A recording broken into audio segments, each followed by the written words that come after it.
আমাদের যদি কারো ভাগ্য এরকম হয়ে যায় যে আমরা খুব বেশি বেশি দোয়া করতে পারি, আবার বলছি, নবীজি বলেন তোমাদের কারো ভাগ্য যদি এমন হয় যে নাকি বেশি বেশি আল্লাহর কাছে দোয়া করতে পারো, তোমাদের ভাগ্য যদি এমন হয়, আপনাদের মাঝে এক লোক খালি দোয়া করে আল্লাহ মাফ করে দেন, ফজরের পরেও দোয়া করে, মাগরিবের পরেও মসজিদের কোনায় বসে দোয়া করে, এশার পরেও দোয়া করে, জোহরের পরে এক কোনায় বসে আল্লাহর কাছে চোখের পানি ছাড়ে, নবীজি বলেন যে বেশি বেশি দোয়া করার অভ্যাস হয়ে যায়, ফুতিহা লাহু আবওয়াবুর রহমা, আল্লাহর রহমতের খাজানা তার জন্য খুলে দেওয়া হয়।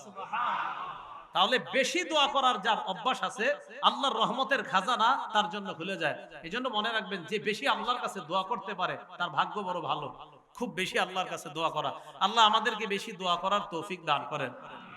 তো রাসূল আকরাম সাল্লাল্লাহু আলাইহি ওয়াসাল্লাম এই হাদিসের শেষের দিকে বলেন, আদ-দুআ ইয়ানফাউ মিম্মা নাযালা ওয়া মিম্মা লাম ইয়ানজিল। যেই গজব নাজিল হয়েছে এই গজবেও দোয়া কার্যকারী, যেই গজব নাজিল হয় নাই ওই গজবেও দোয়া কার্যকারী। যেই গজব নাজিল হয়েছে এই গজবটা দূর করার জন্য দোয়া কার্যকারী, আর যেই গজব নাজিল হয় না এটা দূর করার জন্য দোয়া কার্যকারী।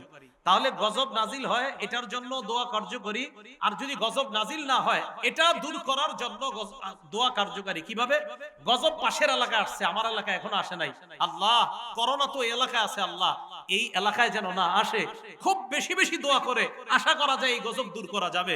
আরেকটা হলো এসে গেছে, এসে যাওয়ার পর দোয়ার মাধ্যমে এই গজব দূর করা যায়, এটা হাদিস দ্বারা প্রমাণিত। মুসলিম শরীফের 2732 নাম্বার হাদিস। এই জায়গায় আপনারা বৈশা যদি আরবের কারো জন্য দোয়া করেন, মনে করেন আপনার ভাই বিদেশ থাকে, আল্লাহ আপনি মাফ করে দেন, আল্লাহ কাশ্মীরের মুসলমানদেরকে হেফাজত করেন, আল্লাহ আরাকানের মুসলমানদেরকে হেফাজত করেন, এই দোয়া যদি আপনি করেন, মামুদ যারা নির্যাতিত মুসলমান আলেম ওলামা তাদেরকে আপনি হেফাজত করেন, জুলুম থেকে আপনি বাঁচান, এই দোয়া যদি আপনি করেন। এবার হাদিস শুনেন, মুসলিম শরীফের 2732 নম্বর হাদিসের বর্ণনা, ক্বালা রাসূলুল্লাহ সাল্লাল্লাহু আলাইহি ওয়াসাল্লাম, আল্লাহ নবী বলেন, কোন মুসলমান যখন দোয়া করে লি আখিহি বিযহরিল গায়ব, কোন মুসলমান যখন তার ভাইয়ের জন্য দোয়া করে আড়াল থেকে মানে ওই ভাই এখানে নাই তার জন্য যদি আমরা দোয়া করি, আমাদের মাজলুম কোন আলেম, মাজলুম মুসলমানরা কোথাও আছে, আমরা এখান থেকে তাদের জন্য দোয়া করলাম, নবীজি বলেন ইল্লা ক্বালাল মালাক, একজন ফেরেশতা বলে ওয়ালাকা বিমিসলিন, তুমি আমি দোয়া করলাম, আমার সাথে একবার বলেন হে আল্লাহ মাজলুম মুসলমানদেরকে হেফাজত করেন। এই মুহূর্তে ফেরেশতা আমাদের প্রত্যেককে বলছে তুমি যেই দোয়াটা করলা আল্লাহ যেন তোমাকে বিপদ আপদ থেকে হেফাজত করে। হ্যাঁ, এই মুহূর্তে ফেরেশতা বলছে, হ্যাঁ সত্যি বলছি, আমাকেও বলছে ওয়ালাকা বিমিসলিন, তুমি যেই দোয়া মাজলুমদের জন্য করলা আল্লাহ যেন তোমাকেও জুলুম থেকে হেফাজত করে। আলহামদুলিল্লাহি ওয়া কাফা ওয়া সালামুন আলা ইবাদিহিল্লাযীনা ইসতাফা, أما بعد فأعوذ بالله من الشيطان الرجيم. بسم الله الرحمن الرحيم. اهدنا الصراط المستقيم. وقال رسول الله صلى الله عليه وسلم اللهم إني أسألك رحمة تهدي بها قلبي، أو كما قال عليه الصلاة والسلام اللهم صل على محمد وعلى آل محمد كما صليت على إبراهيم وعلى آل إبراهيم إنك حميد مجيد. اللهم بارك على محمد وعلى آل محمد كما باركت على إبراهيم وعلى آل إبراهيم إنك حميد مجيد. سبحانك لا علم لنا إلا ما علمتنا إن ইন্নাকা আনতাল আলিমুল হাকীম। আমি সূরা ফাতিহার একটি আয়াতে কারীমা আপনাদের সামনে তেলাওয়াত করলাম। এই আয়াতটি আশা করি আমরা সকলেই পারি। এই আয়াতে আল্লাহ পাক রব্বুল আলামিন আমাদেরকে হেদায়েতের উপর যেন আমরা থাকতে পারি, এই দোয়া করা আল্লাহ আমাদেরকে শিখিয়ে দিয়েছেন। আল্লাহ পাক রব্বুল আলামিন বলেন, ইহদিনাস সিরাতাল মুস্তাকিম। আমরা যেন আল্লাহর কাছে এইভাবে দোয়া করি যে আল্লাহ আমাদেরকে সরল পথের রাস্তা দেখান। প্রত্যেকদিন আমরা যারা সালাত আদায় করি, নামাজ পড়ি, ফরজ নামাজের রাকাত সংখ্যা মিলাইলে হবে 17 রাকাত, সুন্নত এবং বিতির এগুলা মিলাইলে হবে আরো 15 রাকাত, মোট 32 রাকাত। এই 32 রাকাত সালাতে 32 বার আল্লাহর কাছে হেদায়েত কামনা করা হয়, হেদায়েত চাওয়া হয়। যদি আল্লাহ কবুল করেই ফেলেন তাহলে হেদায়েতের উপর অবিচল রেখে আল্লাহ আমাদেরকে মৃত্যু দান করবেন। এই জন্য আল্লাহ পাক রব্বুল আলামিন কত সুন্দরভাবে আমাদেরকে শিখিয়ে দিলেন।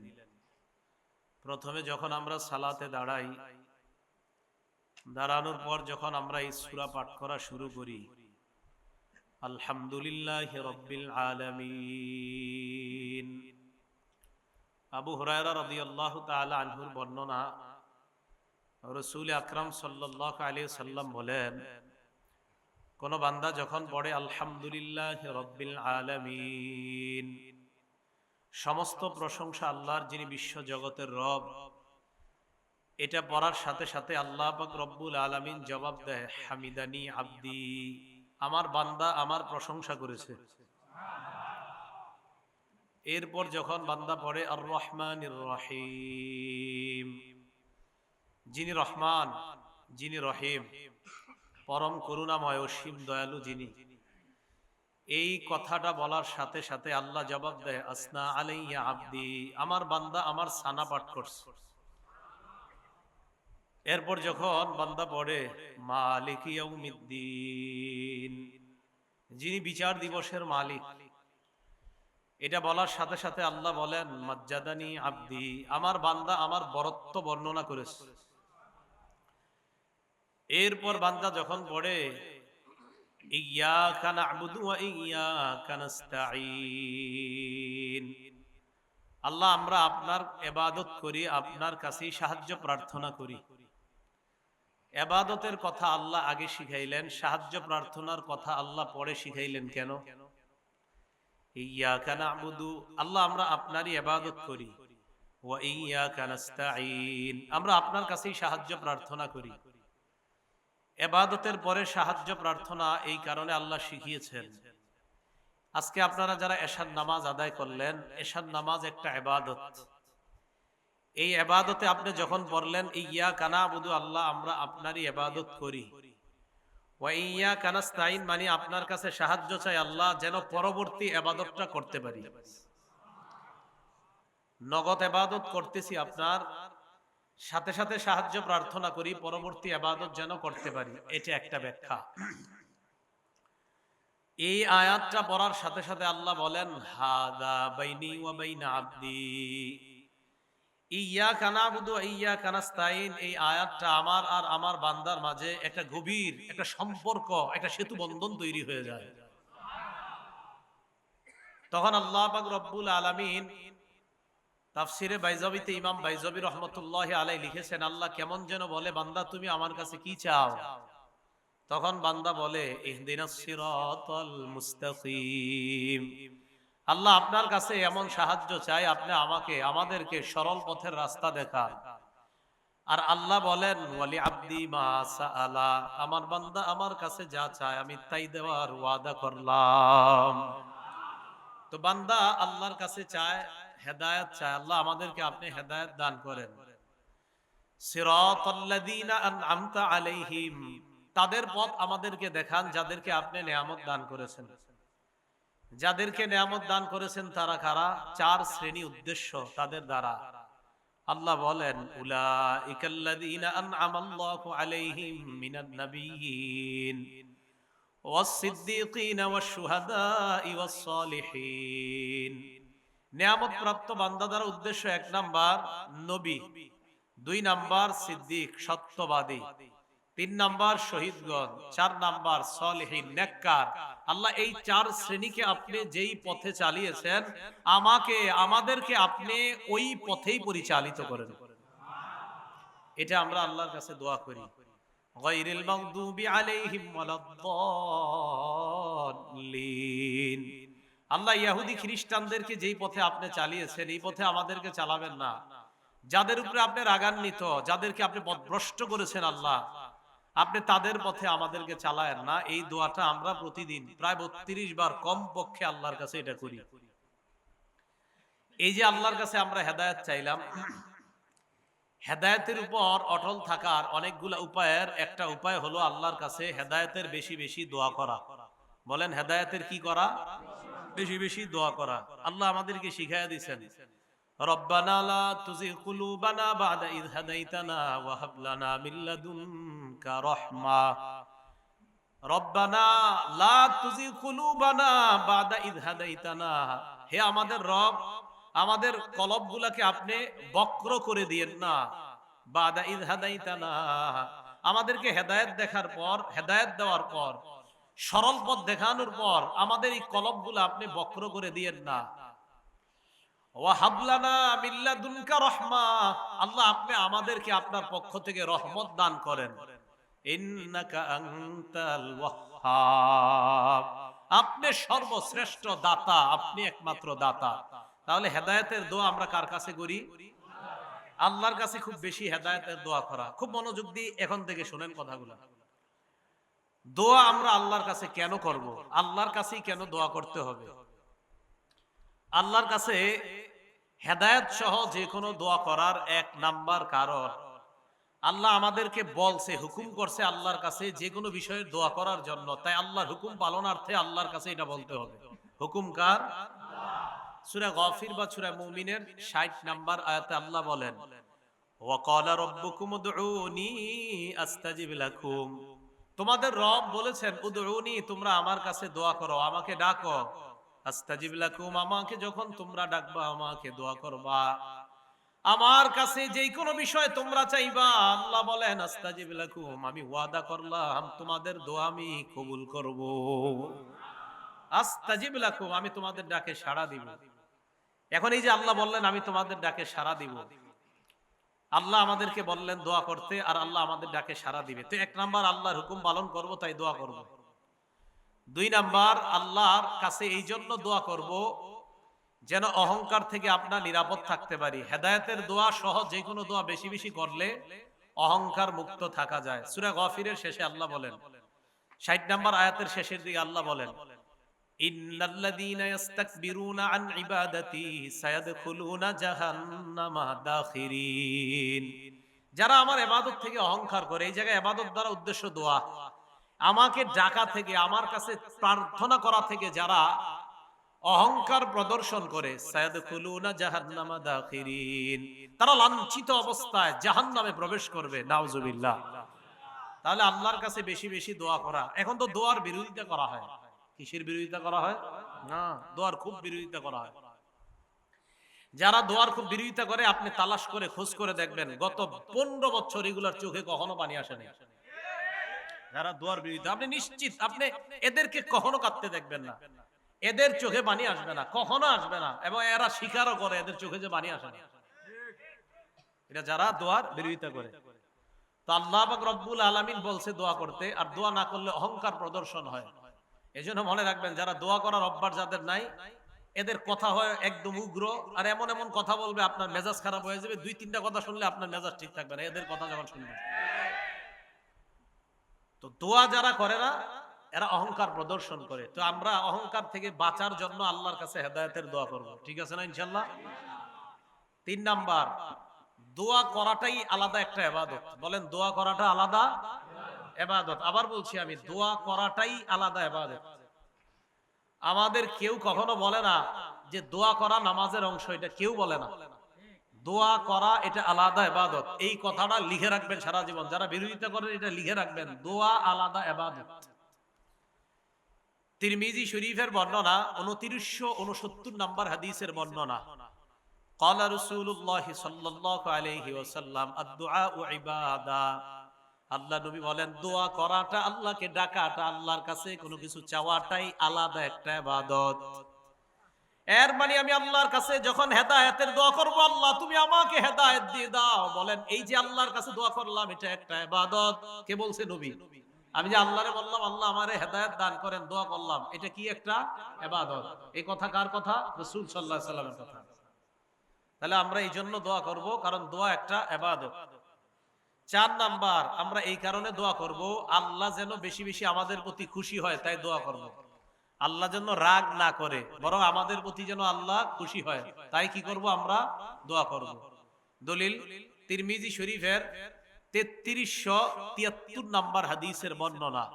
ক্বালা রাসূলুল্লাহ সাল্লাল্লাহু আলাইহি ওয়াসাল্লাম, আল্লাহ নবী বলেন মান লাম ইয়াসআলিল্লাহ ইয়াগদাব আলাইহি। নবীজি বলেন কোন বান্দা যখন আল্লাহর কাছে চায় না, আল্লাহর কাছে চাওয়া যখন ভুলে যায়, আল্লাহকে ডাকা ভুলে যায়, আল্লাহ তুমি আমাকে হেদায়েত দাও, আল্লাহ তুমি আমাকে রিজিক দাও, এই কথা বলা যখন কোন বান্দা ভুলে যায়, ইয়াগদাব আলাই, ওই বান্দার উপর আল্লাহ রাগান্বিত হয়ে যায়। আল্লাহ তার উপর রাগ করে, যে আল্লাহর কাছে চায় না, তার উপর আল্লাহ কি হয়? রাগান্বিত হয়। আল্লাহ তার উপর গুসা করেন, আল্লাহ তার উপর রাগ করেন। আল্লাহ রাগ থেকে যেন আমরা বেঁচে থাকতে পারি, আল্লাহ তৌফিক দান করেন। যে ব্যক্তি দোয়া করতে জানে না সে অক্ষম, সে অপারগ ব্যক্তি। বলেন সে কি ব্যক্তি? অক্ষম, অপারগ ব্যক্তি, যে দোয়া করতে জানে না। দলিল একটা কিতাব আছে নাম সহিহুল জামে, এই কিতাবের 1044 নাম্বার হাদিস। এই হাদিসটাকে যিনি সহি বলছে তার নাম নাসির উদ্দিন আলবানী রহমতুল্লাহ আলাইহি। বলেন কি নাম? আবার বলেন কি নাম? হ্যাঁ হ্যাঁ, উনি বলছে এই হাদিস সহি। এই উনি যে হাদিসকে সহি বলছে, এই হাদিসে নবীজি কি বলছে দেখেন। ক্বালা রাসূলুল্লাহ সাল্লাল্লাহু আলাইহি ওয়াসাল্লাম আজাজুন নাস মান আজিজা আনিদ দুআ। মানুষের মাঝে সবচেয়ে অক্ষম অপারগ ওই ব্যক্তি যে আল্লাহর কাছে দোয়া করতে অপারগ, আল্লাহর কাছে দোয়া করতে চায় না। যে ব্যক্তি আল্লাহর কাছে দোয়া করতে চায় না, এই ব্যক্তি অপারগ। আমরা দোয়া করলে যদি কেউ বিরোধিতা করে, তাকে সরাসরি বলবেন তুমি হলো অপারগ বান্দা, তোমার কথা শোনার টাইম নাই। কারণ রাসূল বলছে যে আল্লাহর কাছে দোয়া করে না, সে অপারগ, সে অক্ষম। ওয়া আবখালুন নাস মান বাখিলা বিস সালাম, এই হাদিসে বলছে সবচেয়ে কৃপণ ওই ব্যক্তি যেই ব্যক্তি সালাম দিতে কৃপণতা করে, এই ব্যক্তি সবচাইতে বড় কৃপণ। যে সালাম দিতে কৃপণতা করে সে সবচাইতে বড় কৃপণ। তাহলে আমরা সবচেয়ে অপারগ ব্যক্তি হব না দুনিয়ার, কারণ আমরা আল্লাহরে ডাকতে জানি, আর আল্লাহরে যে ডাকতে জানে সে কখনো অপারগ হয় না। এই জন্য আল্লাহর কাছে বেশি বেশি দোয়া করা, আল্লাহ তৌফিক দান করেন। হাদিসের মধ্যে আসছে কোন ব্যক্তি যখন আল্লাহর কাছে দোয়া করে, তখন আল্লাহ পাক রব্বুল আলামিন তার যদি কোনো পেরেশানি থাকে, তার কোনো ঋণ থাকে, এই ব্যাপারেও যদি আল্লাহকে বলে, যদি কায়ে মনোবাক্যে বলে, ইনশাআল্লাহ তার পেরেশানি, তার ঋণ সহ যা বলবে আল্লাহকে, আল্লাহ তার ওই পেরেশানি থেকে তাকে হেফাজত করবেন। দলিল আবু দাউদ শরীফ 1555 নাম্বার হাদিসের বর্ণনা। আন আবি সাঈদ আল খুদরি রাদিয়াল্লাহু তাআলা আনহু قال, আবু সাঈদ খুদরি রাদিয়াল্লাহু তাআলা আনহুর বর্ণনা, দাখালা রাসূলুল্লাহ সাল্লাল্লাহু আলাইহি ওয়াসাল্লাম ইয়াওমান আল মসজিদ, আল্লাহ নবী একদিন মসজিদে প্রবেশ করলেন। নবীজি মসজিদে প্রবেশ করার পর ফাইদা হুয়া বিরাজুলিন মিনাল আনসার ইউকালু লাহু আবু উমামা রাদিয়াল্লাহু তাআলা আন, হঠাৎ আল্লাহ নবী দেখলেন নবীর সাহাবা আবু উমামা রাদিয়াল্লাহু তাআলা আন মসজিদে বসা। নবীজি আবু উমামাকে বললেন, ইয়া আবা উমামা, ও আবু উমামা, মালি আরাকা জালিসান ফিল মসজিদি ফি গায়রি ওয়াক্তিস সালাহ। আবু উমামা, নামাজের সময় ছাড়া এই সময় তুমি অ টাইমে কেন মসজিদের মধ্যে বসা? এটা তো নামাজের সময় না, এখন মসজিদে কেন আসছো?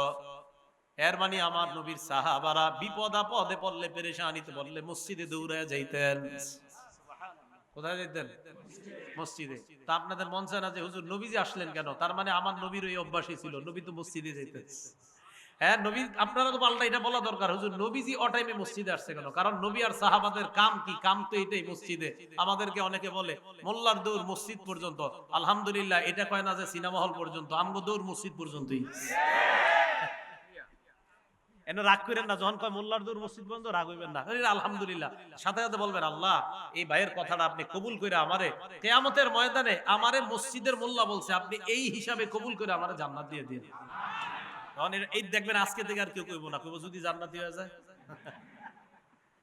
রাসূল সাল্লাল্লাহু আলাইহি সাল্লাম মসজিদে, ওনার সাহাবা মসজিদে নামাজের সময় ছাড়া, কি তুমি এখানে কেন? সাহাবা বলে ইয়া রাসূলুল্লাহ হুমুমুন লাজিমাতনি ওয়া দুয়ুন, হুজুর খুব পেরেশানিতে আছে, অনেক ঋণে আছে, এজন্য মসজিদে বসে রইছি, মনটা খারাপ। আল্লাহ নবী কয় আলা উআল্লিমুকা কালামান ইযা আনতা কুলতাহু আযহাবাল্লাহু আনকা হাম্মা ওয়া কাযা আনকা দাইনাক, আমি কি তোমাকে এমন কিছু কথা শিখাইয়া দিব না যে কথাটা যদি আল্লাহকে কায়মন বাক্যে বলো, আশা করা যায় আল্লাহ তোমার পেরেশানি দূর করে দিবেন, তোমার ঋণ আদায়ের ব্যবস্থা আল্লাহ করে দিবেন। ইয়া রাসূলুল্লাহ, কার যে আমল করলে আমার ঋণ আদায় পরিশোধ সহজ হয়ে যায়, এমন আমল আপনার কাছে জানতে চাই। অনেকে ঋণ নিয়ে আবার ঋণ দিতে চায় না, ঠিক না? এটা আবার ঠিক না। বুখারীর বর্ণনা, ক্বালা রাসূলুল্লাহ সাল্লাল্লাহু আলাইহি ওয়াসাল্লাম, আল্লাহ নবী বলেন মান আখাযা আমওয়ালান নাস ইউরিদু আদাআহা, কোন ব্যক্তি যদি অন্য কারো কাছ থেকে ঋণ নেয় এই নিয়তে ইউরিদু আদাআহা, আমি তার থেকে ঋণ নিলাম আদায় করে দিব, এটা আমার আশা, ওনার থেকে আমি ঋণ নিলাম, আমার নিয়ত আছে আমি দিয়ে দিব। নবীজি বলেন আদাল্লাহু আনহু, এই যে আমি ওনার থেকে ঋণ নিলাম, আমার আশা যেই কোনো মূল্যে আমি তার ঋণ পরিশোধ করব। আল্লাহ নবী বলেন আল্লাহ যেই কোনো মূল্যে তোমাকে ঋণ আদায়ের ব্যবস্থা করে দিবেন। এটা বিশ্বাস রাখেন। নবীজি বলছেন কেউ যদি কারো কাছ থেকে এই নিয়তে ঋণ নেয় যে আল্লাহ আমি তার ঋণটা যে কোনো ভাবে হোক দিব, রাসূল সাল্লাল্লাহু আলাইহি সাল্লাম বলেন অবশ্যই আল্লাহ পাক রব্বুল আলামিন তাকে ঋণ পরিশোধের ব্যবস্থা করে দিবেন। এই বিশ্বাস রাখা। তো রাসূল আকরাম সাল্লাল্লাহু আলাইহি সাল্লাম কয় আমি তোমাকে এমন বাক্য শিখাইয়া দেই যেই বাক্যগুলা যখন তুমি বলবা, বলার পর আশা করা যায় আল্লাহ তোমার পেরেশানি দূর করে দিবেন, তোমার ঋণ আদায়ের ব্যবস্থা করে দিবেন। এবার আল্লাহ নবী বললেন ইদা আসবাহতা ওয়া ইদা আমসাইতা, যখন তুমি সকাল করো সন্ধ্যা করো, এর মানে ফজরের নামাজের পর মাগরিবের নামাজের পর তুমি এই দোয়াটা পড়বা, আল্লাহুম্মা ইন্নী আউযু বিকা মিনাল হাম্মি ওয়াল হাযান, হে আল্লাহ আমি আপনার কাছে পানাহ চাই, মিনাল হাম্মি, হাম্মুন শব্দের অর্থ পেরেশানি, ওয়াল হাযান মানে দুশ্চিন্তা, আল্লাহ আপনার কাছে আমি পেরেশানি এবং দুশ্চিন্তা থেকে পানাহ চাই, ওয়াল আজিজি ওয়াল কাসাল, অপারগতা এবং অলসতা থেকে আপনার কাছে পানাহ চাই, ওয়া আউযু বিকা মিনাল জুবনি ওয়াল বুখলি, কোন বর্ণনায় মিনাল বুখলি ওয়াল জুবনি, আল্লাহ ভীরুতা কাপুরুষতা এবং কৃপণতা থেকে আপনার কাছে পানাহ চাই, ওয়া গলাবাতিদ দাইনি আরেক বর্ণনায় ওয়া মিন গলাবাতিদ দাইন, ঋণের প্রাচুর্যতা ঋণের আধিক্যতা থেকে আপনার কাছে পানাহ চাই, ওয়া কহরির রিজাল, মানুষের অনিষ্টতা, মানুষ আমার উপর জুলুম নির্যাতন যেন না করে, মানুষের ধমক ধমকি থেকে আপনার কাছে পানাহ চাই। আল্লাহ নবীর সাহাবা আবু উমামা বলেন নবী আমাকে আমল শিখায়া দেওয়ার পর ফাফআলতু, আমি কয়েকদিন আমল করা শুরু করলাম, আযহাবাল্লাহু আন্নী হাম্মি, কিছুদিনের মধ্যে আল্লাহ আমার পেরেশানি দূর করে দিলেন, ওয়া কাযা আন্নী দাইনি, আল্লাহ আমার পক্ষ থেকে আমার ঋণ আদায়ের সুন্দর ব্যবস্থা করে দিলেন। আমি এই দোয়াটা করতে লাগলাম, নবীজির শিখানো দোয়া আমি কিছুদিন করলাম, করার পর দেখলাম আল্লাহ পাক রব্বুল আলামিন আমার পেরেশানি দূর করে দিয়েছে, আমার ঋণ আদায়ের ব্যবস্থা আল্লাহ করে দিয়েছেন। এখন আমরা যারা দোয়া করি, দোয়া করার সময় অনেকে বলি হুজুর দোয়া করি কবুল তো হয় না, কি করি? দোয়া করি কবুল হয় না, এই অভিযোগ আছে কিনা সবার? অনেকের আছে। আল আদাবুল মুফরাদ একটা কিতাব আছে, এই কিতাবের 710 নম্বর হাদিস, ক্বালা রাসূলুল্লাহ সাল্লাল্লাহু আলাইহি ওয়াসাল্লাম, আল্লাহ নবী বলেন মা মিন মুসলিমিন ইয়াদউ, কোন মুসলমান যখন দোয়া করে দুইটা শর্তে, কয় শর্তে? কোন মুসলমান দুই শর্তে দোয়া করে, এক নাম্বার লাইসা বিইসমিন, কোন গুনাহের দোয়া করা যাবে না। এখন সিনেমা হল চালু করার আগে দোয়া করে, আবার সিনেমার উদ্বোধন হবে মহরত, শুভ মহরতের আগে দোয়া করে, হুজুর নিয়ে দোয়া করায়, কিসের উদ্বোধন? সিনেমা মহরতের উদ্বোধন। আরে নবী বলছেন দুই শর্তে দোয়া করা, এক গুনাহের দোয়া করা যাবে না। সারা দুনিয়াকে জানায়া দেন 1 কোটিবারও যদি গুনাহের দোয়া করা হয় আল্লাহ এই দোয়া শুনবেই না, কবুলই করবে না। সিনেমার দোয়া করে লাইসা বিইসমিন, এক নাম্বার গুনাহ করা যাবে না, গুনাহের কোন দোয়া এটা করা যাবে না। দুই নাম্বার ওয়াকাতিয়াতি রহিম, আত্মীয়তার সম্পর্ক ছিন্ন করার দোয়া করা যাবে না। আল্লাহ আমার বোনকে যাতে আমি না দেখতে পারি, এই দোয়া করা যাবে না। আল্লাহ আমার বোন আমার কাছে সম্পত্তি পায়, ওরে তাড়াতাড়ি মারেন, এরকম দোয়া করা যাবে না। তাহলে দুইটা শর্ত, লাইসা বিইসমিন এক নাম্বার, গুনাহের দোয়া করা যাবে না। দুই নাম্বার ওয়াকাতিয়াতি রহিম, আত্মীয়তার সম্পর্ক ছিন্ন করার দোয়া করা যাবে না। এই দুই শর্তে যদি আপনি দোয়া করেন, আল্লাহ পাক রব্বুল আলামিন ইল্লা আ'তাহুল্লাহু ইহদা সালাস, আপনার দোয়াটা আল্লাহ তিন পদ্ধতির এক পদ্ধতিতে কবুল করবেন। কয় পদ্ধতি? আজকে থেকে মনে রাখবেন, আমি যত দোয়া করব, আমার এই প্রত্যেকটা দোয়া যদি কোনো গুনাহের দোয়া না হয়, আর যদি আত্মীয়তার ছিন্ন করার দোয়া না হয়, তাহলে আমার দোয়াকে আল্লাহ তিন পদ্ধতির এক পদ্ধতিতে কবুল করবেন। এক নাম্বার, ইম্মা আইয়ু আজ্জিলা লাহু, আল্লাহ তাকে নগদেই দোয়া কবুল করে দুনিয়াতেই তার দোয়া কবুল করবেন। এক। দুই নাম্বার, ইম্মা আইয়াদাখিরা লাহু ফিল আখিরাহ, ওই বান্দার এই দোয়াটা দুনিয়াতে আল্লাহ কবুল করবে না, আখিরাতে আল্লাহ তার জন্য দোয়া করে রাখবেন, আখিরাতে আল্লাহ তার দোয়াটা কবুল করে নেবেন। এটা হলো দুই নাম্বার। তিন নাম্বার, ওয়া ইম্মা আইয়াদফা আনহু মিনাস সুই মিসলাহা, আপনি যে দোয়াটা করলেন, হয়তো আল্লাহ ওই দোয়াটা কবুল না করে আপনার উপর একটা বালা মুসিবত আছে, এই বালা মুসিবতটা আল্লাহ দূর করে দিয়ে আল্লাহ আপনার দোয়া কবুল করে নেবেন। আপনি দোয়া করছেন, আল্লাহ আমারে 500 টাকার ব্যবস্থা করে দেন, আল্লাহ আপনার উপরে দেখতেছে একটা বিপদ আছে, তো হয়তো 500 দিবে না, উল্টা আপনার ওই বিপদটা থেকে আল্লাহ আপনাকে উদ্ধার করে দিবেন। তাহলে আমরা দোয়া করলে কয় পদ্ধতিতে, যে কোনো এক পদ্ধতিতে আল্লাহ দোয়া কবুল করেন। তিন পদ্ধতি। এক নাম্বার, হয়তো নগদ দুনিয়াতে দিয়ে দিবেন।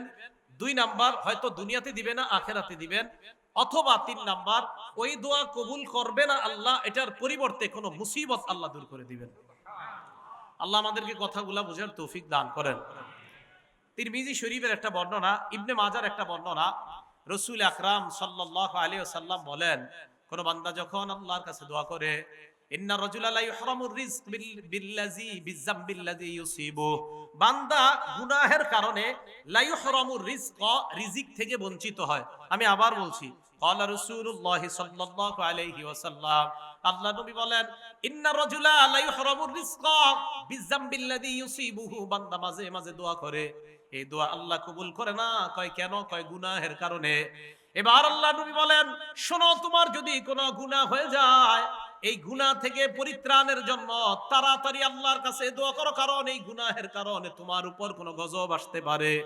এই গজব যেন না আসে, দোয়ার মাধ্যমে তাড়াতাড়ি গজব তুমি ঠেকায় নাও। পরের বর্ণনায় আল্লাহ নবী বলেন, আদ-দুআউ লা ইউরাদ্দু, অথবা তাকদীরু লা ইউরাদ্দু ইল্লা বিদ-দুআ। এই হাদিসের মধ্যে আছে লা ইউরাদ্দুল কদরু ইল্লা বিদ-দুআ, ভাগ্য পরিবর্তন কেউ করতে পারে না, তবে দোয়ার মাধ্যমে কিছু কিছু বিষয় ভাগ্য আল্লাহ পরিবর্তন করে দেয়। দোয়া করলে আল্লাহ ভাগ্য পরিবর্তন করে দেয়। ভাগ্য দুই প্রকার, একটা মুবরাম আর একটা মুআল্লাক। মুবরাম মানে হবেই, এটা যা বলবেন আপনি হবে, জন্ম কবে, মৃত্যু কবে, কি কবে, এইগুলা হবে, এটা মুবরাম। আর একটা মুআল্লাক, ঝুলন্ত আপনার ভাগ্যটা। এই মুআল্লাক যেটা, এটা আল্লাহ চাইলে আপনার দোয়ার মাধ্যমে পরিবর্তন করে দিতে পারেন। আপনার ভাগ্যে আছে কিছু একটা ভয়ঙ্কর কিছু, এটা ঝুলে আছে, কারণ আপনি দোয়া করছেন, আল্লাহ আমার উপর যেন মুসিবত না আসে, আল্লাহ আমার উপর যেন মুসিবত না আসে, মাবুদ আজকে সকালে যেই গুনাহ আমি করছি, এই গুনাহের কারণে আমার উপর গজব আসতে পারে, আল্লাহ গজব যেন না আসে। রাসূল বলেন, এই দোয়া করতেই থাকো, করতেই থাকো, এই আল্লাহকে বলতে বলতে ওই গজব আল্লাহ সেখানে যে ঝুলন্ত রাখছে, এটা সেখান থেকে আল্লাহ দূর করে দিবেন। এই জন্য আল্লাহর কাছে দোয়ার মাধ্যমে ভাগ্য পরিবর্তন করে না। ইবনে মাজাহ 4022 নম্বর হাদিসের বর্ণনা তো আসছে যে রাসূল আকরাম সাল্লাল্লাহু আলাইহি সাল্লাম এইভাবে আমাদেরকে শিখিয়ে দিয়েছেন। আরেক বর্ণনা আসছে, অনাগত, একটা হলো অনাগত গজব যেটা এখনো আসে নাই, এটার জন্য দোয়া করা। কিভাবে? পাশের এলাকায় মহামারী লাগছে, আল্লাহর কাছে দোয়া করা, আল্লাহ এই মহামারী যেন আমার এলাকায় না আসে। আরেকটা হলো গজব আইসা গেলে দোয়া করা। একটা হলো আসার আগে, আর একটা আইসা গেলে দোয়া করে এটাকে সরানোর চেষ্টা করা। তিরমিজি শরীফের বর্ণনা 3571 নম্বর হাদিসের মধ্যে আসছে, ক্বালা রাসূলুল্লাহ সাল্লাল্লাহু আলাইহি ওয়াসাল্লাম, আল্লাহর নবী বলেন, মান ফুতিহা বিনকুম বাবুদ দুআ বাবুল মাসআলা, আমার আপনার আমাদের যদি কারো ভাগ্য এরকম হয়ে যায় যে আমরা খুব বেশি বেশি দোয়া করতে পারি। আবার বলছি, নবীজি বলেন, তোমাদের কারো ভাগ্য যদি এমন হয় যে নাকি বেশি বেশি আল্লাহর কাছে দোয়া করতে পারো, তোমাদের ভাগ্য যদি এমন হয়, আপনাদের মাঝে এক লোক খালি দোয়া করে, আল্লাহ মাফ করে দেন, ফজরের পরেও দোয়া করে, মাগরিবের পরেও মসজিদের কোনায় বসে দোয়া করে, এশার পরেও দোয়া করে, জোহরের পরে এক কোনায় বসে আল্লাহর কাছে চোখের পানি ছাড়ে। নবীজি বলেন যে বেশি বেশি দোয়া করার অভ্যাস হয়ে যায়, ফুতিহা লাহু আবওয়াবুর রহমা, আল্লাহর রহমতের খাজানা তার জন্য খুলে দেওয়া হয়। তাহলে বেশি দোয়া করার যার অভ্যাস আছে, আল্লাহর রহমতের খাজানা তার জন্য খুলে যায়। এই জন্য মনে রাখবেন, যে বেশি আল্লাহর কাছে দোয়া করতে পারে তার ভাগ্য বড় ভালো। খুব বেশি আল্লাহর কাছে দোয়া করা, আল্লাহ আমাদেরকে বেশি দোয়া করার তৌফিক দান করেন। তো রাসূল আকরাম সাল্লাল্লাহু আলাইহি সাল্লাম এই হাদিসের শেষের দিকে বলেন, আদ-দুআ ইয়ানফাউ মিম্মা নাযালা ওয়া মিম্মা লাম ইয়ানজিল। যেই গজব নাজিল হয়েছে এই গজবেও দোয়া কার্যকারী, যেই গজব নাজিল হয় নাই ওই গজবেও দোয়া কার্যকারী। যেই গজব নাজিল হয়েছে এই গজবেও, এই গজবটা দূর করার জন্য দোয়া কার্যকারী, আর যেই গজব নাজিল হয় না এটা দূর করার জন্য দোয়া কার্যকারী।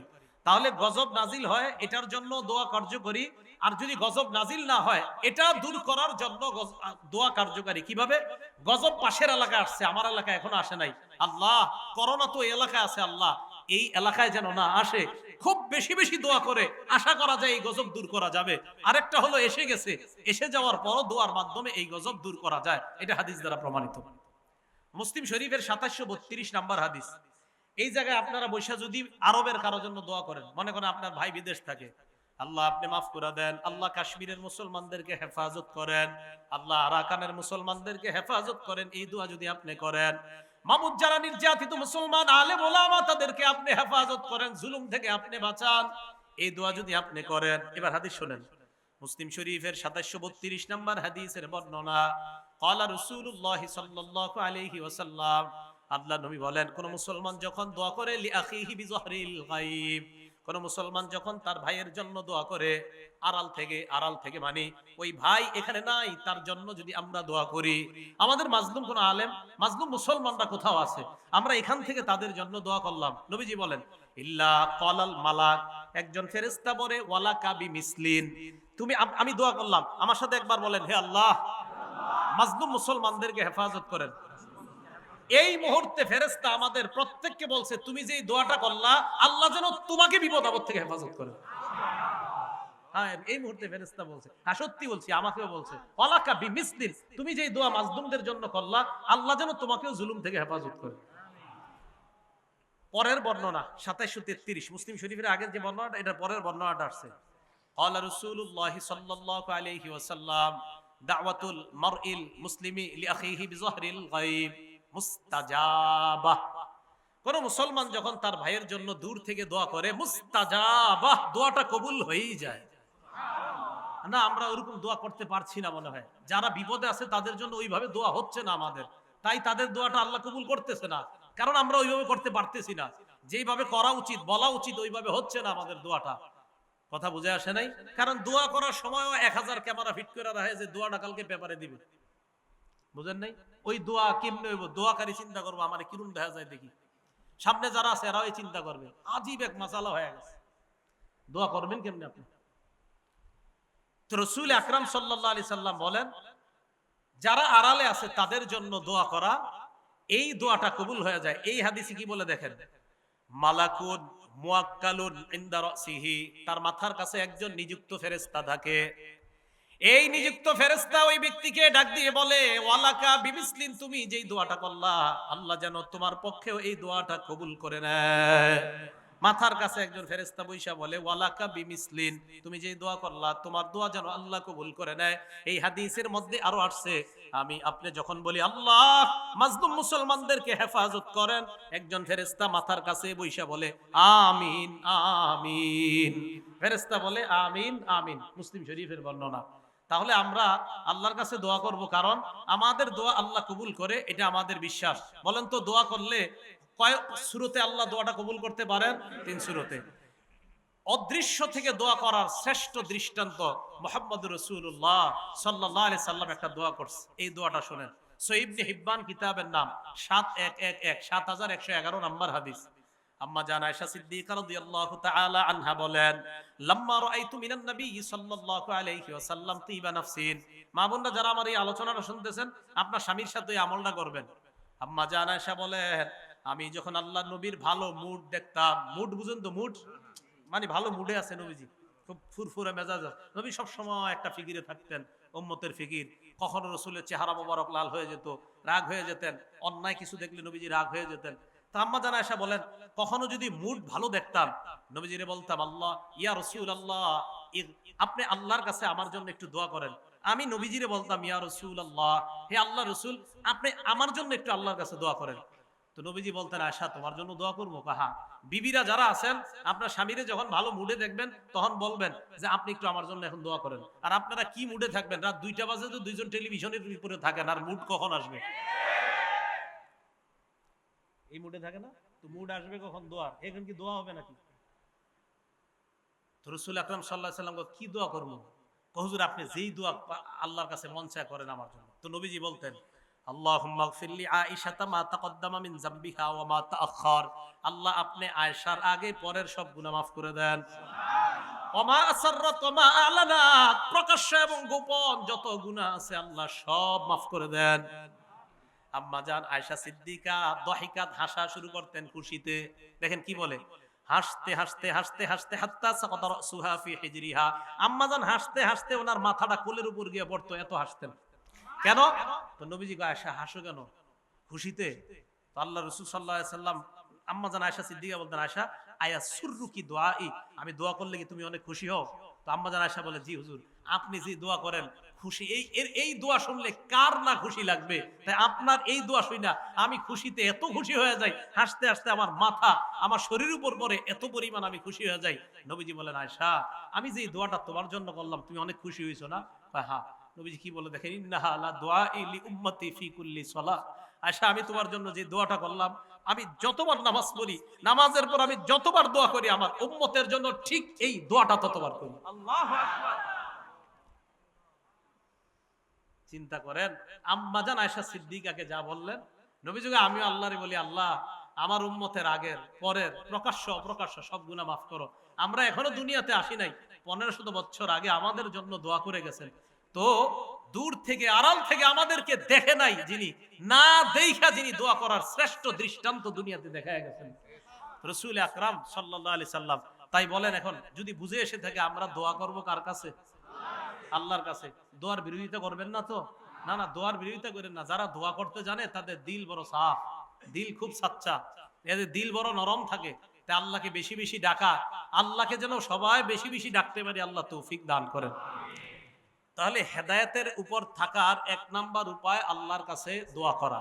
বলেন আল্লাহর কাছে কি করা? দোয়া করা। এবার আসেন, হেদায়েত যে আল্লাহ আপনারে দিবে, কোন জায়গায় দিবে? আপনি মানুষটারে হেদায়েত দিবে? হ্যাঁ বুঝেন, আল্লাহ যে আপনাকে হেদায়েত দিবে আপনার কলবটাকে হেদায়েত দিবে। বলেন কাকে? সবাই বলেন কাকে হেদায়েত দিবে? দলিল সূরা তাগাবুন 11 নম্বর আয়াত, আল্লাহ বলেন, ওয়া মান ইউমিন বিল্লাহি ইয়াহদি কলবাহ। যে ব্যক্তি আল্লাহকে বিশ্বাস করে, আল্লাহর উপর বিশ্বাস রাখে, আল্লাহ তার কলবকে হেদায়েত দান করেন। বলেন আল্লাহ কাকে হেদায়েত দান করেন? কলবকে। ইবনে মাজার একটা বর্ণনা 3989 নাম্বার হাদিস, ওমর ফারুক রাদিয়াল্লাহু তাআলা আনহু একদিন ঘর থেকে বের হইছে। বের হওয়ার পর খরাজা ইয়াওমান মিন বাইতিহি ইলা মসজিদি রাসূলিল্লাহি সাল্লাল্লাহু আলাইহি ওয়াসাল্লাম। ওমর ফারুক রাদিয়াল্লাহু তাআলা আন ঘর থেকে বের হয়ে আল্লাহর রাসূলের মসজিদের দিকে রওনা করলেন। মসজিদে যাওয়ার সময় ওয়াজাদা মুআজ ইবনে জাবাল রাদিয়াল্লাহু তাআলা আন কাঈদান ইনদা কবরিন নবী সাল্লাল্লাহু আলাইহি ওয়াসাল্লাম ইয়াবকি। হযরতে ওমর হযরত মুআজ ইবনে জাবালকে দেখেন আল্লাহর রাসূলের কবরের পাশে বইসা কান্নাকাটি করতেছে। ওমর ফারুক প্রশ্ন করলেন, মা ইউবকিকা, কান্নাকাটি কেন করো? মুআজ জবাব দিলেন, ইউবকিনি শাইউন সামিআতুহু মির রাসূলিল্লাহি সাল্লাল্লাহু আলাইহি ওয়াসাল্লাম। আমাকে একটা বিষয় কাঁদাচ্ছে, যে বিষয়টা আমি আল্লাহর রাসূলের কাছ থেকে নিজ কানে শুনছি। ওমর ফারুক কয়, কি শুনছো?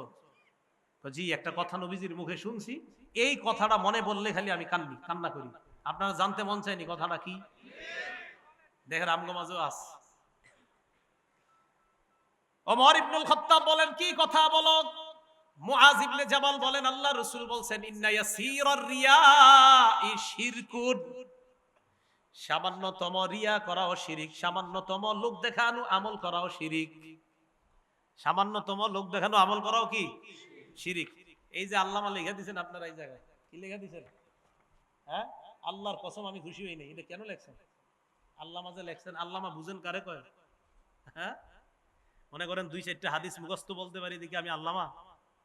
অনেকে আবার লেখে হাফিজুল হাদিস। হাফিজুল হাদিসের একটা সংজ্ঞা আছে তো, যেই পরিমাণ হাদিস মুখস্থ থাকলে হাফিজুল হাদিস বলা হয়, ওই পরিমাণ হাদিস আমার মুখস্থ নাই, তা আমার কেন হাফিজুল হাদিস লেখেন? এই আল্লামা লিখবেন না, আপনাদের এই লেখাতে আমি খুশি হইনি। আল্লামা লিখবেন না, যার সাথে মোবাইলে কথা বলেন ও বারবার বলে আল্লামা লেখা নিষেধ, হয়তো এই জায়গায় বলা হয় নাই। আল্লামা লিখেন না। আল্লামার একটা ওয়েট আছে, একটা ওজন আছে। বলতেছেন হুজুর আপনি খুব বিনয় দেখাচ্ছেন, গোড়ার ডিম দেখাইতেছি। আল্লামা এটা না লেখা বিনয় না, আল্লামা হওয়া এত গোড়ার ডিমের ব্যাপার। আল্লামা কারে লেখেন আল্লামা? আমি তো বুঝি না কি লেখছেন এটা আল্লামা, মানে মন চাইলে লিখে দিচ্ছেন আল্লামা। আল্লামারা সামনে আসে না, আল্লামারা নির্বিধিতে আড়ালে আছে, জায়গায় জায়গায় আছে। এদেরকে চিনবেন না, বুঝবেন না, এদেরকে খুঁজে খুঁজে ওলামা একরাম চিনে নেয় জায়গায় জায়গায়।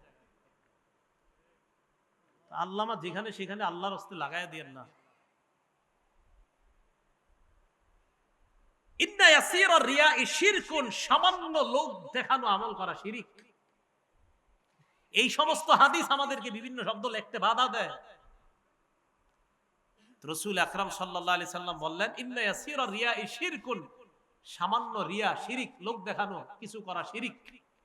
এখন আমি বয়ান করতেছি, মনে যদি একটু আসে বয়ানটা জানি কেমন হইতেছে, লোকেরা কেমন বলে, বা শিরিক, হাসা কথা, শিরিক হয়ে গেছে।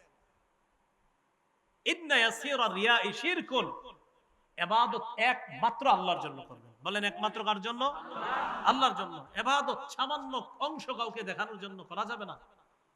তো রাসূল সাল্লাল্লাহু আলাইহি সাল্লাম এরপর বলেন ইন্নাল্লাহা ইউহিব্বুল আতকিয়া আল আবরার আল আখফিয়া, অথবা আল আবরার আল আতকিয়া আল আখফিয়া। নবীজি বলেন নিশ্চয় আল্লাহ ভালোবাসেন আল আবরার পুণ্যবান, আল আতকিয়া মুত্তাকি, আল আখফিয়া যারা মানুষের থেকে নিজেদেরকে আড়াল রাখে, মানুষের থেকে নিজেদেরকে আড়াল রাখে। প্রকৃত আল্লামা যারা, তাদেরকে চিনবেন না, জানবেন না। মানুষের থেকে নিজেদেরকে আড়াল রাখে, নিজেদেরকে আড়াল রাখে, কিন্তু আমার আপনার জানা নাই আল্লাহ তাদেরকে ভালোবাসে। নবীজি বলেন তারা কারা জানুনি? আল্লাযীনা ইযা গাবু লাম ইফতাকাদু, যারা সমাজ থেকে 2-4 দিন যদি তারা না থাকে, কেউ তাদের খোঁজও নেয় না। 3-4 দিন এলাকায় নাই, পাইতেছেন না, আরে এই লোকটা চা খায় কই, কেউ খোঁজ নেয় না, 3-4 দিন নাই, খোঁজ নেয় না। নবীজি কয় জানো না, যার খোঁজ তোমরা নেও না, ওরে আল্লাহ কি পরিমাণ ভালোবাসে। ওয়াইদা হাদারু লাম ইউদআউ, ওই লোকটা যদি কোনো মজলিসের মধ্যে আসে, কেউ তারে কাছেও ডাকে না, বসে থাকে পিছনে। আবার ডাকলেও লাম ইউকরাবু বা লাম ইউরাফু, তাকে চেনে না, এমন ভাব ধরে, কে তুমি, কোন জায়গায় আছো, কই থাকো, চিনে না, ভাব ধরে না, মানে এরে গনে না, মজলিসে না থাকলে কেউ খোঁজে না, আসলে কাছেও ডাকে না। আল্লাহর নবী কয় এরে যে আল্লাহ ভালোবাসে তুমি জানো না? এই লোকটাকে আল্লাহ ভালোবাসে। তাহলে এমন মানুষ আমাদের সমাজে আছে, যে আমি আপনি আমরা জানি না, এমন মানুষ আছে। রাসূল আকরাম সাল্লাল্লাহু আলাইহি ওয়াসাল্লাম বলেন কুলুবুহুম মাসাবিহুল হুদা, তাদের কলবগুলা হলো হেদায়েতের বাতি। এদের কলবগুলা হেদায়েতের বাতি, এই বাতি দিয়ে আপনাদের মাহফিল আলোকিত হয়েছে। রাসূল আকরাম সাল্লাল্লাহু আলাইহি সাল্লাম বলেন ওই যে যারা হারিয়ে গেলে খোঁজো না, কাছে আসলে ডাকো না, এদের কলবগুলা হেদায়েতের বাতি, এদের কারণে এলাকা আল্লাহ টিকিয়ে রাখে। তাহলে বলেন হেদায়েতের জায়গা কোথায়? কলব। আল্লাহ কলবকে হেদায়েত দান করে, সেটা বুঝাইতে চাইলাম আমি। এইজন্য রাসূল আকরাম সাল্লাল্লাহু আলাইহি সাল্লাম আল্লাহরে বলতেন আল্লাহুম্মা ইন্নী আসআলুকা রাহমাতান তাহদি বিহা কলবি, হে আল্লাহ আমি আপনার কাছে এমন দয়া চাই যে দয়ার মাধ্যমে আপনি আমার কলব হেদায়েত দিয়ে দেন। তাহলে বলেন আমার সাথে, ওলামারা ছাড়া অন্য যারা সাধারণ আছেন তারা আমার সাথে বাংলাটা বলেন, বলেন হে আল্লাহ আপনার কাছে এমন রহমত চাই, যেই রহমতের কারণে, যেই রহমতের মাধ্যমে, যেই রহমত দিয়ে আমার কলবকে হেদায়েত দান করেন। এই কথাটা বেশি বেশি আল্লাহরে বলবেন, ইনশাআল্লাহ হেদায়েতের উপর রেখেই আল্লাহ আপনার মৃত্যু দান করবেন। এটা একটা। আরেকটা সূরা ইউসুফের আয়াতটা যদি পড়তে পারেন, গালেবান 101 বা 111 নাম্বার আয়াত, 101ই হবে মনে হয়, বা 111 সম্ভবত, সূরা ইউসুফের। ফাতিরাস সামাওয়াতি ওয়াল আরদ আনতা ওয়ালিয়্যি ফিদ দুনিয়া ওয়াল আখিরা তাওয়াফানি মুসলিমান ওয়া আলহিকনি বিস সালিহিন। হে আসমান জমিনের সৃষ্টিকর্তা, ফাতিরাস সামাওয়াতি ওয়াল আরদ তাওয়াফানি মুসলিমা, আল্লাহ তুমি আমাকে মুসলমান অবস্থায় মৃত্যু দিয়ে দিও। ওয়ালহিকনি বিসসালিহিন, নেককার মানুষের সাথে আমাকে তুমি মিলায়া দিও। ইউসুফ নবী বাদশা ছিলেন, নবী ছিলেন, এরপরে আল্লাহর কাছে দোয়া করতেন, আল্লাহ তাওয়াফানি মুসলিমা। নবী নবী কয় আল্লাহরে তাওয়াফানি মুসলিমা, বাদশা আল্লাহরে কয় বাদশা, আবার নবী, খাদ্যমন্ত্রী আবার নবী, আবার উনি আল্লাহরে কয়, একজন নবী আল্লাহরে কয় তাওয়াফানি মুসলিমা, আল্লাহ আপনি আমারে মুসলমান অবস্থায় মৃত্যু দিয়েন। কে বলছে? একজন নবী। তো আমি আপনি কি বলা উচিত আল্লাহকে? এই জন্য আল্লাহর কাছে খুব বেশি বেশি বলা। আমি যার কাছে বুখারী শরীফ পড়ছি, আল্লামা আবু জাফর আল কাসিমি দামাত বরকাতুহুল আলিয়া, হযরতে আব্দুল্লাহপুর, বর্তমান আব্দুল্লাহপুর মাদ্রাসার শেখুল হাদিস, হযরতের মুখে শুনছি, এইটা যদি কেউ নিয়মিত পড়তে পারে ইনশাআল্লাহ আশা করা যায় আল্লাহ যদি তার এই দোয়াটা কবুল করেই নেই, আশা করা যায় হেদায়েত দিয়ে মুসলমান অবস্থায় তার মৃত্যু দিবে আল্লাহ। তো রাসূল আকরাম সাল্লাল্লাহু আলাইহি সাল্লাম আল্লাহরে বললেন, আল্লাহ এমন হেদায়েত আপনার কাছে চাই যার মাধ্যমে আপনি আমার দিলকে হেদায়েত দিবেন, এমন রহমত চাই যার মাধ্যমে আপনি আমার দিলকে হেদায়েত দিবেন। এবার আশ্চর্য একটা হাদিস শোনেন, রাসূল আকরাম সাল্লাল্লাহু আলাইহি সাল্লাম এই দুই আঙ্গুলের দিকে তাকান, সাল্লাল্লাহু আলাইহি সাল্লাম। মুসলিম শরীফের 2654 নম্বর হাদিস, আমাদের মাদ্রাসার পাঠ্যপুস্তক অনুসারে মোট হাদিস সংখ্যা হবে 3033টা। এই হাদিসের মধ্যে আসছে, ক্বালা রাসূলুল্লাহ সাল্লাল্লাহু আলাইহি ওয়াসাল্লাম, ইন্না কুলুবা বানি আদামা কুল্লাহা বাইনা ইসবাইনি মিন আসাবির রহমান। মাঝে মাঝে নিজেরা ট্রাই করবেন। এখন যার যে নিচে এইভাবে দুই আঙ্গুল দিয়ে, এই দুই আঙ্গুলের দিকে একটু তাকান, দেখেন আমার অনুবাদটা শোনেন আর আঙ্গুলের দিকে তাকান। রাসূল সাল্লাল্লাহু আলাইহি সাল্লাম বলছেন, শোনো উম্মত, পুরা দুনিয়ার সমস্ত কলবগুলা আল্লাহর এই দুই আঙ্গুলের মাঝে কাকলবিন ওয়াহিদিন, একটা কলবের মতো, মানে এট এ টাইম, একই মুহূর্তে সারা দুনিয়ার কোটি কোটি কলবগুলা আল্লাহ একই মুহূর্তে একই সময় দেখতে পায়। এই দেখতেছে, আমি আরিফ বিন হাবিবের কলব দেখতেছি, আপনাদের কলব এক সময় আল্লাহ দেখতেছেন। মাঝে মাঝে চিন্তা করবেন যে আল্লাহ ইন্না লিল্লাহ, সর্বনাশ মাবুদ, তুমি তো আমার কলব এখন দেখতেছো। রাসূল আকরাম সাল্লাল্লাহু আলাইহি সাল্লাম এভাবে বলেন, দুই আঙ্গুলের মাঝে পুরা দুনিয়ার কলবগুলো একটার মতো। এবার কি করে দেখেন, ইউসাররিফুহু, যেইভাবে চায় এইভাবে নাড়াইতে পারে, নাড়াইতে পারে। সুম্মা ক্বালা রাসূলুল্লাহ সাল্লাল্লাহু আলাইহি ওয়াসাল্লাম, আল্লাহুম্মা মুসাররিফাল কুলুব সাররিফ কুলুবানা আলা তাআতিক। নবী আল্লাহকে বলতেন, হে আল্লাহ, কলবের পরিবর্তনকারী আল্লাহ, কলবকে ঘুরানো ফিরানো আল্লাহ, যিনি কলবকে ঘুরিয়ে দেন ফিরিয়ে দেন, যিনি কলবকে লালান, যিনি কলবকে এদিক সেদিক করেন। নবীজি কি কয়, আল্লাহ আপনি তো কলব ঘুরান, আমাদের কলবটা ঘুরিয়ে ফিরিয়ে আপনার ইবাদতের দিকে নিয়ে যান। এখন আপনারা এই জায়গায় অনেকে আছেন, কলব আমেরিকা, কলব জাপান। রাসূল সাল্লাল্লাহু আলাইহি সাল্লাম বলছে, আল্লাহ কলবটা আপনি ঘুরান, আমাদের কলবগুলা ঘুরে আপনার ইবাদতের দিকে নিয়ে যান। এই জন্য এই দুই আঙ্গুলের মাঝে মাঝে মাঝে তাকায় চিন্তা করবেন, রাস্তায় হাঁটতেছেন, যে আল্লাহ আপনার দুই আঙ্গুলের মাঝে পুরা দুনিয়ার কলব, মাবুদ আমার কলব তো আপনার এইখানে, কলব নাকি আপনি এইভাবে নাড়ান, ঘুরান ফেরান, আল্লাহ আমারটা ঘুরিয়ে ফিরে আপনার ইবাদতের দিকে রাখেন। তাহলে আল্লাহর কাছে এইভাবে দোয়া করা। আর রাসূল সাল্লাল্লাহু আলাইহি সাল্লাম আরেকটা দোয়া করতেন হেদায়েতের উপর থাকার, ইয়া মুকাল্লিবাল কুলুব সাব্বিত কলবি আলা দীনিক, হে অন্তরের পরিবর্তনকারী। বলেন তো কলব, কলব মানে যা বারবার পরিবর্তন হয়, এদিকে এটার নাম কলব। কলব, কলব মানে পরিবর্তন হয়, কলব মানে পরিবর্তন হয়, এটার নাম কলব। এই জন্য এটা কখনো আমেরিকা কখনো জাপান, ওই যে পরিবর্তন হয় খালি, এই জন্য এটার নাম কলব। কলব এটা আরবি শব্দ, এই আরবিটার অর্থ হলো বারবার যে পরিবর্তন হয়, কলব বারবার পরিবর্তন হয়। এই কলব যেন পরিবর্তন হয়ে গুনাহের দিকে না যায়, তাই একজন আল্লাহওয়ালার সাথে সম্পর্ক রাখা যেন কলব ঠিক থাকে। কলব এদিক সেদিক না যাওয়ার জন্য একজন আল্লাহওয়ালার সাথে সম্পর্ক রাখা। এখন বলবেন আল্লাহওয়ালার সাথে কেন সম্পর্ক রাখবো? মানে আজীব প্রশ্ন, আপনাদের তো প্রশ্ন শেষ নাই। মাজমাউজ জাওয়ায়েদ একটা কিতাব আছে, ইমাম হাইসামি রাহমাতুল্লাহ আলাইহির লেখা, 1 নম্বর খণ্ড 134 নম্বর পৃষ্ঠা। এক ব্যক্তি রাসূল আকরাম সাল্লাল্লাহু আলাইহি সাল্লামের কাছে আসছে, আসার পর সাহাবারা নবীজির সামনে আয়েশা কয়, ইয়া রাসূলুল্লাহ ইযাননি ফিজ জিনা, হুজুর আমারে জিনা করার অনুমতি দেন। নাউজুবিল্লাহ বলেন, কারে কয় দেখেন কি কথা। সাহাবারা তো মনে করে আমরা তো এরকম করতাম, আমগো হুজুরে কেউ এসে বললে তো খবর আছে, এই বেটা কি কস কোন জায়গায়। সাহাবারা সবাই জাজারুহু, মাহ মাহ, হাদিসের বর্ণনা, মাহ মাহ, থামো, কি কয় এগুলো নবীজি রে? আমাদের নবীজি কেমন শিক্ষক ছিলেন দেখেন। নবীজি কয়, এই শোনো, উদনুহু, তারা আমার কাছে আসতে দাও, তারা আমার কাছে আসতে দাও। ফাদানাহু কারীবাম মিন, নবীজির কাছে নিয়ে গেছে। যাওয়ার পর নবীজি বলছেন, কি বলছো? কয় হুজুর জিনার অনুমতি দেন। আল্লাহ রাসূল সাল্লাল্লাহু আলাইহি সাল্লাম দেখেন কিভাবে সংশোধন করে। আতুহিব্বুহু লিউম্মিকা, তুমি যে কাজটা করতে চাও তোমার আম্মার সাথে এই কাজটা কেউ করুক, এটা তুমি চাও? ওই ব্যক্তি কয় লা জালানি আল্লাহু ফিদাকা ইয়া রাসূলুল্লাহ। হুজুর আপনি কি বললেন? অসম্ভব। আল্লাহ নবী বলেন ফান্নাসু লা ইউহিব্বুনাহু লিউম্মাহাতিহিম। তুমি যেমন তোমার মায়ের সাথে এই অপকর্মটা চাও না, কোন মানুষ তাদের মায়ের সাথে এই অপকর্ম তুমি করবা এটাও তারা চায় না। উনি চুপ হয়ে শুনতেছে।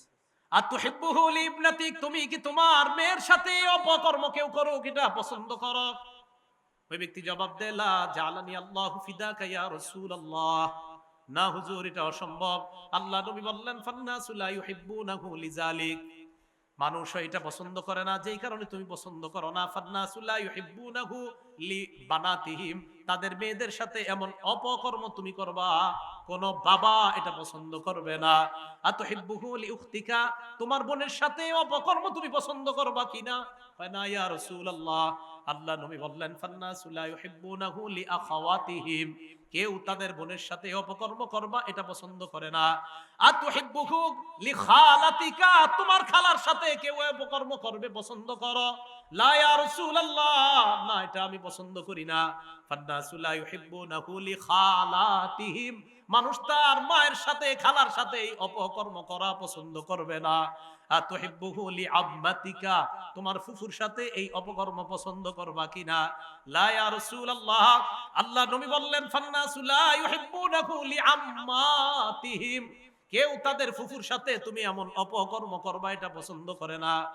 আল্লাহ নবী এভাবে হাত রাখলেন, রাখার পর বললেন আল্লাহুম্মা গফির যামবাহ, আল্লাহ তার গুনাহগুলো আপনি মাফ করে দেন। ওয়া তাহহির কলবাহ, আল্লাহ তার কলবটা আপনি পবিত্র বানায় দেন। ওয়া হাসসিন ফারজাহ, আল্লাহ তার লজ্জাস্থানটাকে আপনি একদম হেফাজত করেন। তাহলে শায়েখের দরকার আসেনি? শায়েখের দরকার আসেনি? এই যে শায়েখ বলতেছে, আল্লাহরে বলতেছে। আল্লাহ আল্লাহর কাছে কেন যাবেন জানেন? আল্লাহ আল্লাহ আপনার জন্য দোয়া করবে। আপনি তো ওনার কাছে যাবেন, যাওয়ার পর সব হালাত বলে আসবেন, হুজুর আমি তো এই সমস্যা আছে। আপনি যে আইসা পড়ছেন আপনি জানেন না উনি যে তাহাজ্জুদ করে আপনার জন্য দোয়া করে। এই দোয়ার কারণে ওই যে আল্লাহরে বলে আল্লাহ এই ছেলেটা আমার কাছে আসছে, আল্লাহ তারে গুনাহ করায়েন না। এই যে নবীজি বলতেছে আল্লাহ তার গুনাহ মাফ করে দেন। অতহির কলবা, আল্লাহ তার কলবটা আপনি পবিত্র বানায় দেন। ওয়া হাসসিন ফারজা, আল্লাহ তার লজ্জাস্থানটাকে আপনি হেফাজত করেন। এই দোয়া করার পর সাহাবারা বলে এই সাহাবার এমন অবস্থা হয়েছে ভবিষ্যতে ফালাম ইয়ালতাফিত ইলা শাইইন, এর পর থেকে আর নারী তো দূরের কথা কোন জিনিসের দিকে এইভাবে সে ঘুরে কখনো তাকাইতো না। তাহলে দেখেন কলব পবিত্র করার জন্য একজন শিক্ষকের অবশ্যই প্রয়োজন। আমি বুঝাইতে চাইলাম আল্লাহ ওয়ালা উলামায়ে কেরাম আশেপাশে যারা আছে, আল্লামা নুরুল হক সাহেব, আল্লামা মুফতি দেলাওয়ার সাহেব আসে, এইদিকে আপনাদের হযরত মাওলানা শেখুল হাদিস হেলাল উদ্দিন সাহেব আছেন, আরো বড় বড় উলামায়ে কেরাম। আপনাদের ফুলবাড়িয়ার শেখুল হাদিস সাহেব মনে মারা গেছেন না? উনি নাকি কোন আরেকজন মারা গেছেন ফজলুল হক সাহেব, এই যে কিছুদিন আগে যিনি মারা গেলেন এই সাভারের আশেপাশে ধামরায় ইসলামপুর মাদ্রাসা শেখুল হাদিস সাহেব। তো যাই হোক বড় বড় উলামায়ে কেরাম যারা, তাদের সাথে কেন সম্পর্ক রাখবেন? আল্লাহ ওয়ালাদের সাথে যাদের সম্পর্ক, ওনারা আপনার কলবকে এমন ভাবে সংশোধনের কাজ করবে যে আপনার মাথায়ও আসবে না, এত সুন্দরভাবে কাজ করবে। তো বুঝাইতে চাইলাম কলবটার মধ্যেই হেদায়েত দেয় আল্লাহ, এটা হেদায়েতের জায়গা। তো এটা সাফ করার জন্য একজন শিক্ষকের প্রয়োজন, এটা বুঝাইতে চাইলাম। আল্লাহ আমাদের সকলকে যেন কলবের ভিতর হেদায়েতের নূর ঢুকায়া দেয়, আল্লাহ তৌফিক দান করেন। তাহলে বলেন হেদায়েতের জায়গা কই? কলব।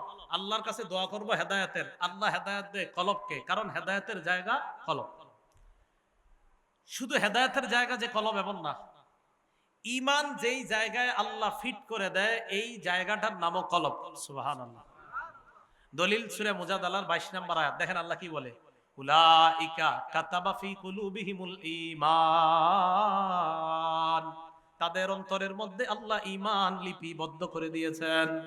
অন্তরে আল্লাহ ঈমান লিপিবদ্ধ করে দিয়েছেন, কলবের মধ্যে আল্লাহ ঈমান লিপিবদ্ধ করে দিয়েছেন। শুধু তাই নয়, এই কলব কেন হেদায়েতের নূর ঢুকানো দরকার? কারণ কলবের মধ্যে আল্লাহ কোরআন রাখে। কি রাখে? কি কোরআন যে কলবে থাকে এটা জানেন না? কেমনে জানবেন? কইবেন যে দলিল আছে কিনা। এই বর্তমান যুগে আবার খুব ভয়ঙ্কর সময় চলতেছে, কথায় কথায় জিজ্ঞাসা দলিল কি, কুত্তি যে শিখছে এই প্রশ্ন আল্লাহ জানে। তো এই জন্য ইদানিং দলিলের উপরে খুব লাগছি, যেহেতু কথায় কথা দলিল, এখন আবার সুর পাল্টাই লইতেছে দলিল দেওয়া শুরু করাতে। কি দেওয়া শুরু করাতে? হ্যাঁ, দলিল দেওয়া শুরু করাতে এখন সুর অন্যদিকে গেছে ওনাদের, এখন এটা আর কয় না। কেন কয় না? ভবিষ্যতে বলবো কোনো একদিন কেন বলে না। তো তো দলিল দেওয়া শুরু করার পরে আলহামদুলিল্লাহ এখন আর এটা বলে না। এরকম দলিল আমি শুধু দিই না, আমাদের হাজার হাজার এমন ছাত্র আছে দলিল দেওয়ার মতো, আসে না। যখন আসা শুরু হবে তখন তো দলিলের বন্যা বয়ে যাবে। এই জন্য আপনারা বুঝবেন না, এদেরকে আনা হয় না, এখন আসে না। আসবে যখন দলিলের বন্যা বসবে, তখন বুঝবেন কি যে খালি আরেকজনকে বলেন 20 বছর বেটা একটা আমল করে, আর আপনি হঠাৎ করতে একদিন বাংলা বই একটা বইরা এসে বলতেছেন আপনার ইবাদতে ভুল আছে। হ্যাঁ, উনি গোড়ার গস কাটছে 16 বছর মাদ্রাসায়। রাসূল আকরাম সাল্লাল্লাহু আলাইহি ওয়াসাল্লাম ওনার সাহাবাদেরকে তৈরি করছেন। আস্তে আস্তে তো যাই বলতেছিলাম, দলিল চায় যে কোরআন যে দিলের মধ্যে রাখে। সূরা বাকারাতে আল্লাহ বলেন, ইহুদি খ্রিস্টানরা, ইহুদিরা বিশেষ করে বলে, মান কানা আদুওয়াল লিজিবরিলা, নবী আপনি বলেন যারা বলে জিবরিল হলো তাদের শত্রু, ফাইন্নাহু নাযালাহু আলা কলবিকা, আপনি বলেন জিবরিল আমিন আল্লাহর হুকুমে, ফাইন্নাহু নাযালাহু আলা কলবিকা বিইজনিল্লাহ, আল্লাহর হুকুমে জিবরিল আমিন কোরআনটা আপনার কলবের মধ্যে রাখা দেন। তাহলে কোরআন কোথায় রাখে? কোরআন কোথায় রাখে? হেদায়েত কোথায় রাখে?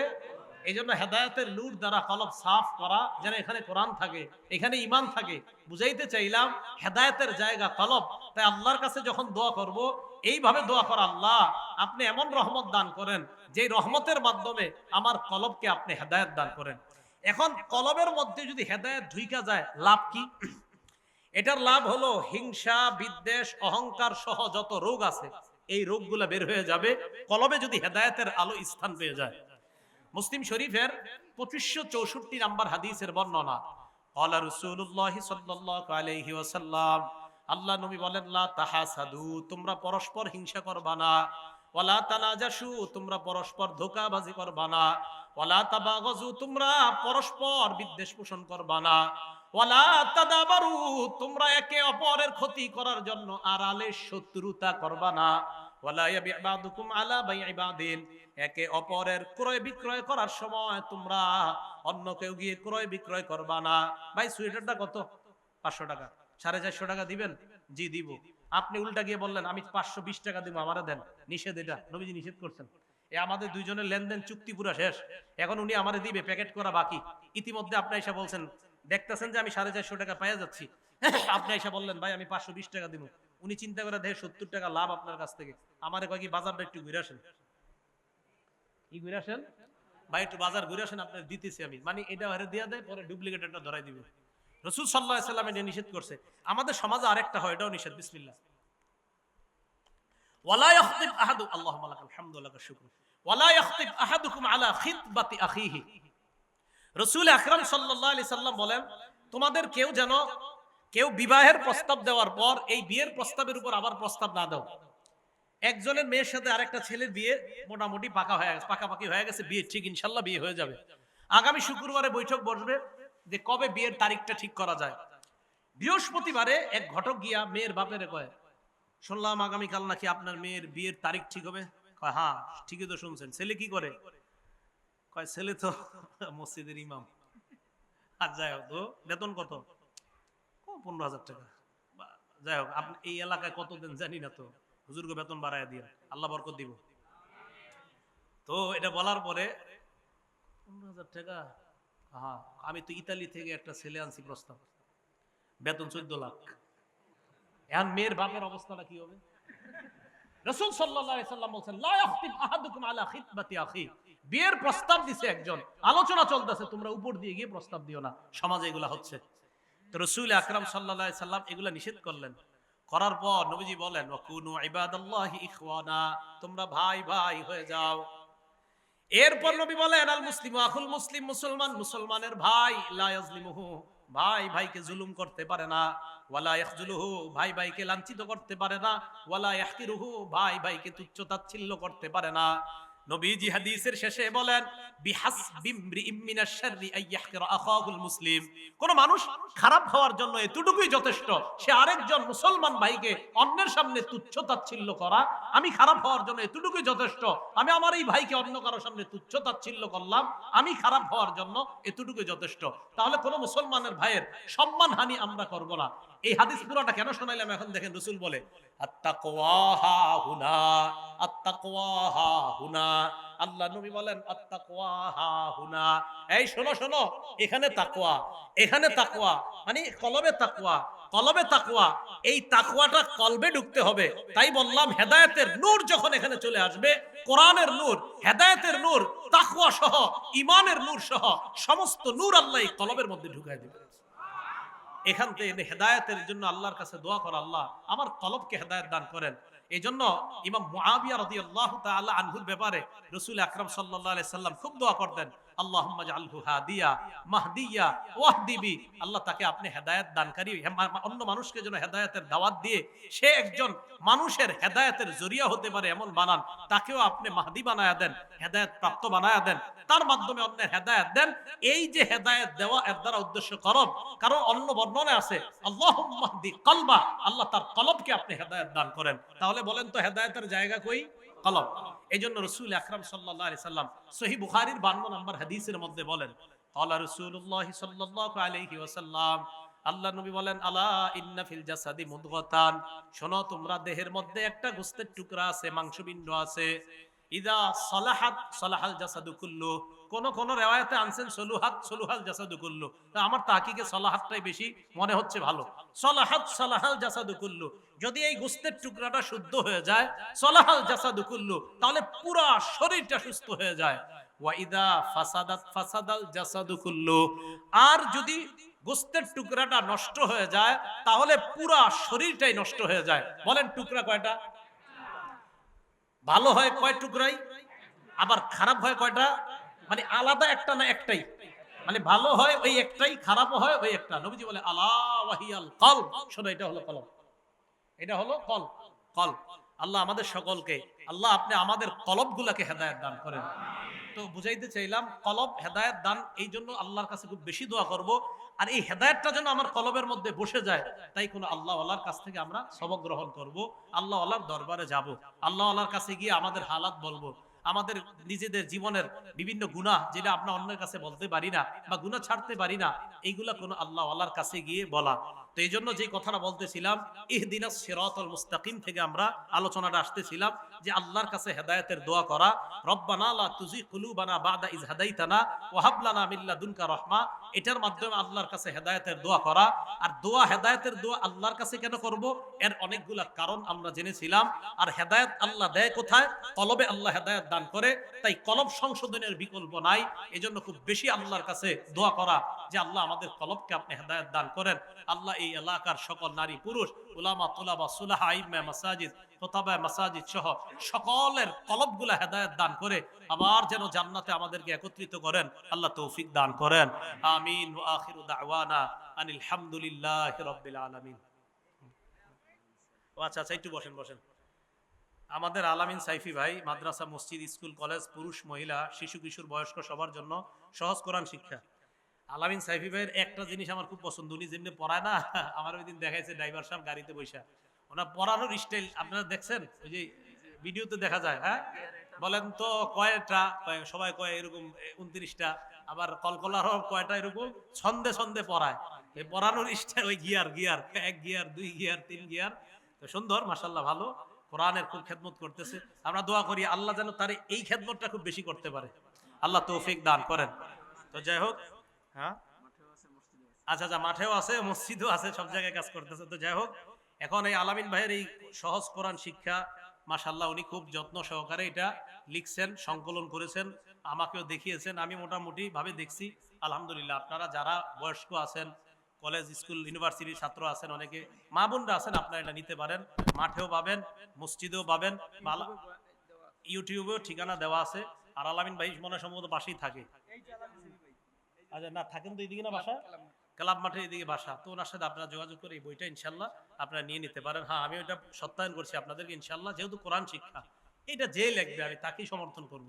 আল্লাহ পাক রব্বুল আলামিন তার এই কিতাবটাকে কবুল করেন। আল্লাহ তাই যিনি যেই নিয়তে লিখেছেন ইখলাসের সাথে, পাঠক এবং লেখক উভয়কে আল্লাহ কবুল করে নেন। আল্লাহুম্মা সাল্লি আলা মুহাম্মাদ। তো উলামায়ে কেরাম থাকতে আপনাদেরকে মুনাজাত করেন, আমি তো মুসাফির না, সমস্যা নেই। اللهم صل على محمد وعلى ال محمد كما صليت على ابراهيم وعلى ال ابراهيم انك حميد مجيد اللهم بارك على محمد وعلى آل محمد كما باركت على إبراهيم وعلى آل إبراهيم إنك حميد مجيد الحمد لله رب العالمين والعاقبة للمتقين والصلاة والسلام على سيد الأنبياء والمرسلين وعلى آله وأصحابه أجمعين ربنا ظلمنا أنفسنا وإن لم تغفر لنا وترحمنا لنكونن من الخاسرين رب ارحمهما كما ربياني صغيرا رب ارحمهما كما ربياني صغيرا মাবুদ মেহেরবান মাওলা আল্লাহ সাহাবায়ে কেরামের দিলগুলা কত সাফ ছিল আল্লাহ তাদের দিলগুলা কত নরম ছিল আল্লাহ এক হাদিসের মধ্যে পড়ছি আপনার নবী বলেছিলেন সাদা সুতা আর কালো সুতা এই কথা বলার পর এক সাহাবা সাদা কালো সুতা বালিশের নিচে নিয়ে রেখে দিছে আল্লাহ আরে বাবু দিলগুলা কত সাফ ছিল সাহাবা বারবার সুতার দিকে তাকাইতো সাদা কালো আলাদা হয় না কেন নবীজির কাছে আসার পর নবী ব্যাখ্যা দিয়ে দিলেন এটার দ্বারা উদ্দেশ্য সুবহে সাদেক এবং সুবহে কাযেব বাবু দুই হাদিস যখন পড়ি আর চিন্তা করি তাদের হৃদয়গুলা কত সাফ ছিল কত স্বচ্ছ ছিল আল্লাহ মেহেরবানি করে সাহাবাদের মতো কলবওয়ালা মানুষ আমাদেরকে বানায়া দেন আল্লাহ সাহাবাদের